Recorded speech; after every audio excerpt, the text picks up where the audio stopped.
প্রথমে কার ডায়াগনস টুলকে ওবিডি কেবলের মাধ্যমে গাড়ির ডায়াগনোসিস পোর্টে কানেক্ট করতে হবে। এরপর আমরা ডায়াগনোসিস টুলে চলে যাব। এখানে ড্যাশবোর্ডে দেখব লোকাল ডায়াগনোসিস। এখান থেকে গাড়ির মডেল সিলেক্ট করব, এরপর ওকে দিব। ব্লুটুথ কানেক্ট হয়ে যাবে, ডিভাইসের সাথে গাড়ির কানেক্ট হয়ে যাবে। এরপর আমরা গাড়ির ব্র্যান্ডটি সিলেক্ট করব।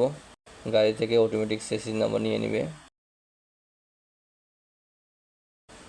এরপরে একটু সময় লাগবে, কানেক্ট হবে। এরপর ইঞ্জিন আমরা গাড়ির কোন ফাংশন স্ক্যান করতে চাচ্ছি ওটা সিলেক্ট করব। Engine, transmission, brake, main body, এগুলো অনেকগুলো ফাংশন আছে। আমি অল সিলেক্ট করে স্ক্যান করে নিব। স্ক্যান করার পরে একটু সময় নেবে, স্ক্যান হতে 2-1 মিনিট সময় নেবে।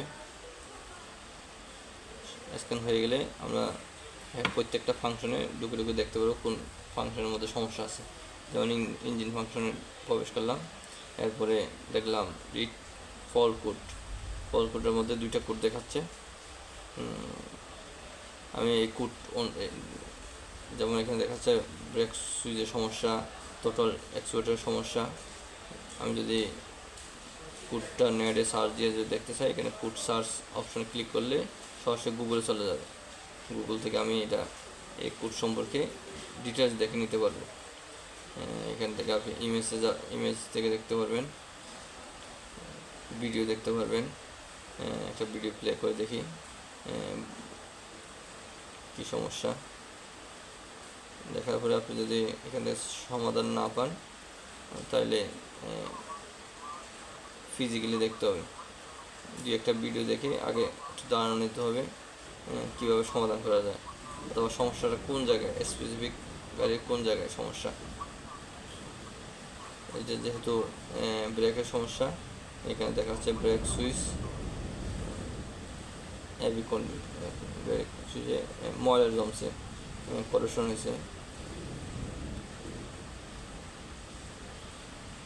এরপর এখান থেকে ধারণা নেওয়ার পরে আমরা আবার ফল কোডে চলে যাব। এখানে ক্লিয়ার DTCS লেখা আছে, এখানে ওকে দিব।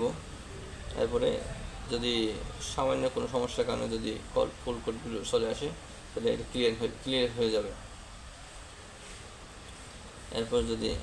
তারপর যদি থেকে যায়,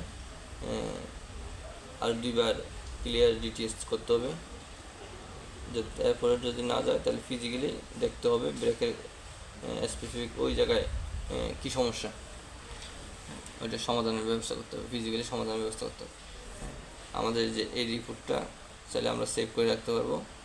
রিপোর্টটা রেডি করার পরে এটা কাস্টমারকে সেন্ড করতে পারবো, এটা PDF আকারে হয়ে যাবে। এরপর আমি কাস্টমারকে মেল করতে পারবো, হোয়াটসঅ্যাপে দিতে পারবো, বিভিন্ন মাধ্যমে সেন্ড করতে পারবো। রেকর্ডটা আমার কাছে থেকে যাবে।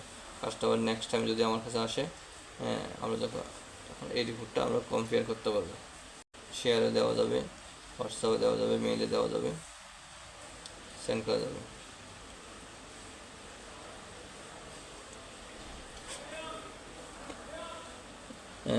এরপরে এইভাবে চাইলে প্রত্যেকটা ফাংশনে ঢুকে কাজ করা যাবে।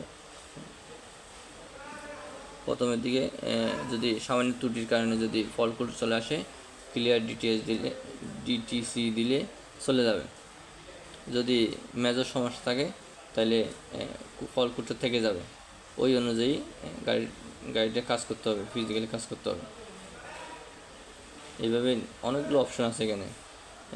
আমরা নিচের দিকে যখন টার্ন করব, দেখতে পারবো অনেকগুলো অপশন আছে। আপনার ডিসপ্লেতে দেখতে পাচ্ছেন, একদম নিচে আছে স্মার্ট কি সমস্যা, প্যানোরামেটিক ভিউ, মিরর সমস্যা, ট্রান্সমিশন সমস্যা, অনেকগুলো। প্রত্যেকটা আপনি স্পেসিফিক্যালি দেখতে পারবেন। প্রত্যেকটা স্ক্যান করলে আলাদা আলাদাভাবে দেখা যাবে। আর এখানে আরও অনেকগুলো ডিটেলস আছে, একটা ফাংশনের মধ্যে আরও অনেকগুলো অপশন আছে। এগুলো আমরা দ্বিতীয় পার্টে দেখব। আজকে এই পর্যন্ত, ধন্যবাদ সবাইকে। দ্বিতীয় পার্ট দেখার জন্য অনুরোধ রইল।